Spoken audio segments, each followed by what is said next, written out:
Hello, welcome to Levant TV Headlines. The Islamic State group has claimed responsibility for multiple bombings that targeted mosques and offices of Houthi rebels in the Yemeni capital Sana'a, killing at least 31 people.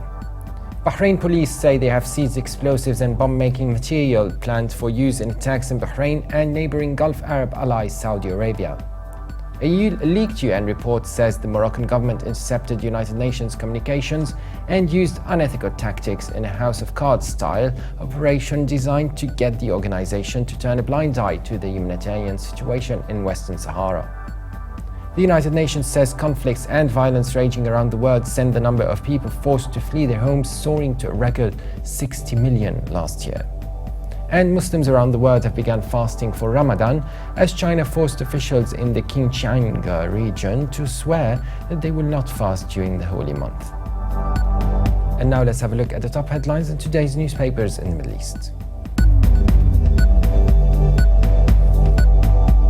Starting with the UAE's Khalij Times, which leads reporting that the Palestinian Unity government has resigned in a deepening rift with Gaza as the blockade territory's de facto rulers Hamas held separate, indirect talks with Israel.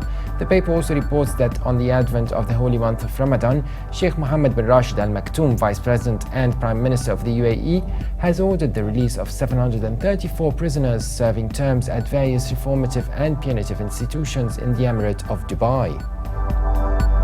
The Egypt Independent leads reporting that a video issued by an Islamic State-affiliated militia in Sinai has admitted that one of the group's senior leaders has been killed in military raids conducted in April at the North Sinai city of Harish. The paper also reports that the United Nations reiterated its deep concern about the death sentences issued against the toppled President Mohammed Morsi and more than 100 other leaders of the Muslim Brotherhood, calling on Egypt to sign the protocol on prohibiting capital punishment.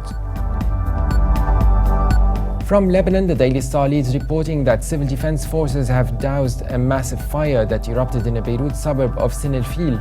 The paper also reports that Lebanon's health ministry has ordered a dairy factory shut after seizing large quantities of expired dairy products in the Bekaa Valley.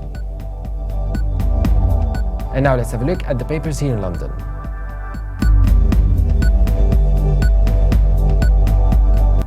The Independent leads reporting that Israel's Knesset has extended a law that bans Palestinians married to Israelis from living with their spouses in Israel for another year.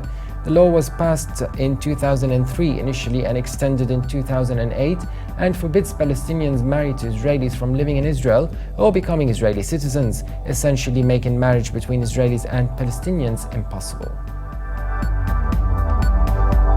The Telegraph is reporting that an arson attack has gutted part of the church as the site where Christians believe Jesus performed a miracle by feeding 5,000 people with 5 loaves of bread and 2 fish on the shore of the Sea of Galilee. A verse from a Hebrew prayer denouncing the worship of false gods was spray-painted in red on a church wall, suggesting Jewish zealots were responsible.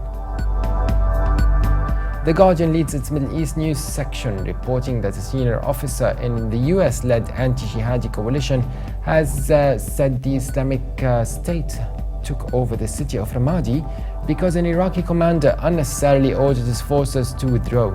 Staff Major General Mohammed Khalaf al-Fahdawi was acting head of Anbar Operations Command when Ramadi fell as the commander had been injured. Now let's have a look at international papers.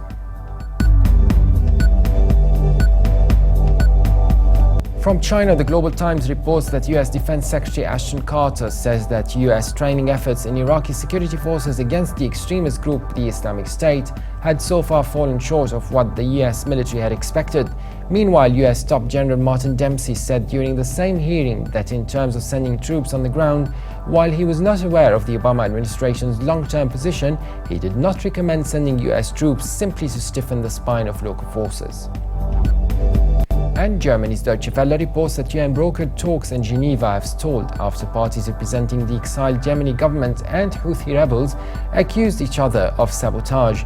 Yemen's Foreign Minister Riyad Yassin Abdullah said no progress had been made due to the absence of the Houthi delegation at the UN in Geneva. For more updates, please visit Levant.tv. Thanks for watching and bye for now.